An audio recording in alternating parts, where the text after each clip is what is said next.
도파민은 신경 전달 물질로 우리의 기분, 동기부여, 보상 시스템 등 뇌 기능에 중요한 역할을 합니다. 도파민의 작용은 긍정적일 수도 부정적일 수도 있습니다. 약물과 도박은 도파민 시스템을 과도하게 자극하여 일시적인 쾌감을 줍니다.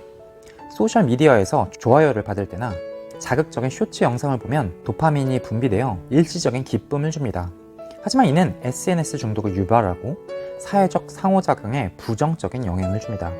그럼 어떻게 하면 건강한 도파민을 방출할 수 있을까요? 오늘은 일본 정신과 의사 가바사와 시온의 감정 리셋이라는 책에서 3가지 인사이트를 전해드리겠습니다. 첫째, 진정한 기쁨은 고통 뒤에 온다. 둘째, 다른 사람에게 공헌하면 기쁜 이유. 셋째, 몸과 마음을 제대로 휴식하는 방법입니다. 3가지를 말씀드리기 전에 여러분께 부탁드립니다. 좋아요와 구독을 눌러주세요. 왜냐하면 여러분의 구독과 좋아요는 제게 큰 힘이 되기 때문입니다. 더 좋은 영상으로 보답드리겠습니다. 지금 바로 부탁드릴게요. 첫째, 진정한 기쁨은 고통 뒤에 온다. 모든 기쁨은 고통 뒤에 옵니다. 우리가 목표를 정하고 목표를 이루는 과정을 거치고 결과를 얻을 때 진짜 기쁩니다. 그냥 편하게 맥주를 마시고 TV를 보는 건 잠깐의 행복이에요. 힘든 과정을 거치고 나서 목표를 이룰 때 진짜 기쁩니다. 뇌의 과학적인 이유는 명쾌합니다. 도파민은 고통 뒤에 분비되기 때문입니다. 도파민은 목표를 설정하고 어려움을 극복하며 벽과 장애물을 돌파할 때 방출됩니다. 너무 쉬운 과제를 완수했을 때는 도파민이 분비되지 않아요. 어느 정도의 고난과 고통을 극복해야 분비됩니다. 즉, 고통이 없으면 도파민이 나오지 않아요. 이러한 도파민 분비의 특성을 감안하면 고통 뒤에 기쁨이 오는 것은 당연합니다. 반대로 고통 없이는 기쁨도 없다고 할 수 있습니다. 고통 없는 100%의 기쁨은 존재하지 않습니다. 만약 있다 해도 그런 기쁨에는 금방 익숙해지고 질려버립니다. 우리는 너무 쉬운 과제를 쫓지 말고 한 단계 위 목표를 추구해야 합니다. 사실 도파민은 목표를 세우기만 해도 분비됩니다. 로또를 예로 들어볼까요? 도파민은 우리가 로또를 샀을 때도 분비가 되고 당연히 운 좋게 로또가 당첨되었을 때도 분비됩니다. 목표를 선명하게 세우는 동시에 달성한 후의 모습에 대한 상상을 하면 더 많은 도파민이 방출됩니다. 수많은 자기계발서에서 공통적으로 성공한 자신의 이미지를 선명하게 떠올려 보라고 강조하는 이유가 여기에 있습니다. 이미지가 선명할수록 더 많은 도파민이 분비됩니다. 즐거움을 상상하는 것만으로도 궁극의 뇌 속 슈퍼물질 도파민이 분비됩니다. 지금 바로 즐거움을 상상해 보세요. 그럼 건강한 도파민 방출법을 3단계로 정리해 드리겠습니다. 첫째, 목표를 정한다. 둘째, 목표를 달성한 자신을 상상한다. 셋째, 목표를 반복해서 상기한다.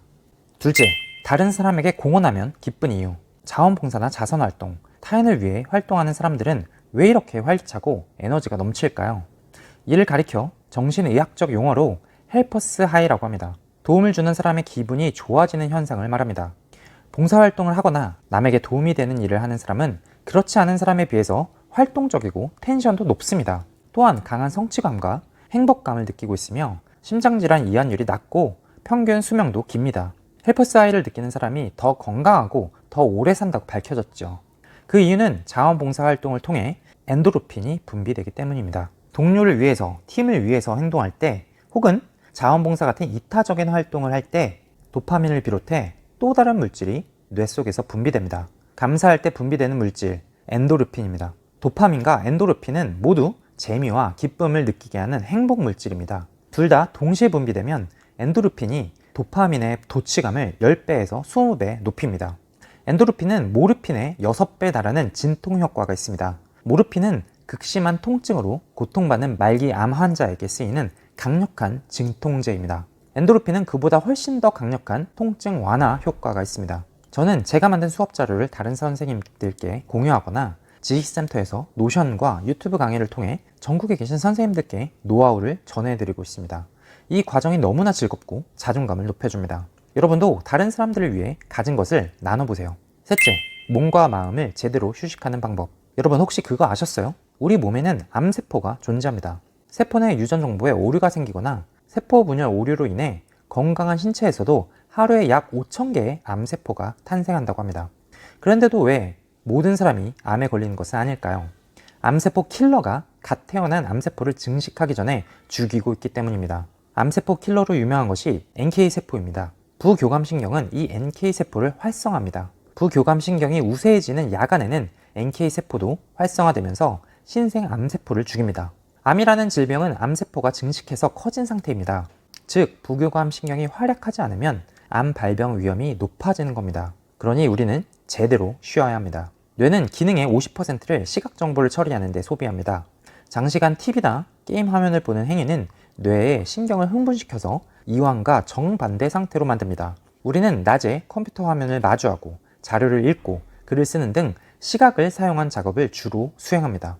집에 돌아와서도 게임과 TV의 시각적 자극으로 계속 흥분 상태를 이어가면 뇌는 지칠 수밖에 없습니다. 머리를 식히겠다고 하는 게임이나 동영상 시청은 전혀 휴식이 아닙니다. 휴식을 제대로 하려면 몸과 마음 둘 다 이완해야 합니다. 집에 돌아오면 일과 관련된 생각을 멈추는 것이 중요합니다. 그래야 부교감신경이 작동하고 우리 스스로 자연 치유력을 끌어올릴 수 있습니다. 부교감신경을 활성화해서 쉬면 피로와 스트레스가 리셋되고 다음날 아침에는 에너지를 100% 충전한 상태로 출근할 수 있습니다. 자연 치유력이 발현되지 않으면 아침부터 피곤 모드인 채로 출근해야 합니다. 물론 그런 상태에서는 업무 능률을 올리기 어렵습니다. 정리해볼까요? 도파민은 힘든 경험 뒤에 찾아옵니다. 우리는 힘든 경험을 해야 강해집니다. 지금 힘들다는 건 성장하고 있다는 증거입니다. 고난을 넘어서면 비약적인 성장이 찾아옵니다. 자원봉사 같은 이타적인 활동을 할 때 도파민과 엔도르핀이 나옵니다. 봉사활동을 하거나 남에게 도움이 되는 일을 하면 자존감이 높아지고 활동적인 사람이 될 수 있습니다. 우리가 제대로 쉬어야 부교감신경이 활성화되고 NK세포를 활성화하여 몸속 암세포를 제거합니다. 일하고 집에 오면 TV나 휴대폰을 하지 마시고 일에 대한 생각도 멈추시길 바랍니다. 당신의 미래를 응원합니다. 지금까지 책은 동사다였습니다. 감사합니다.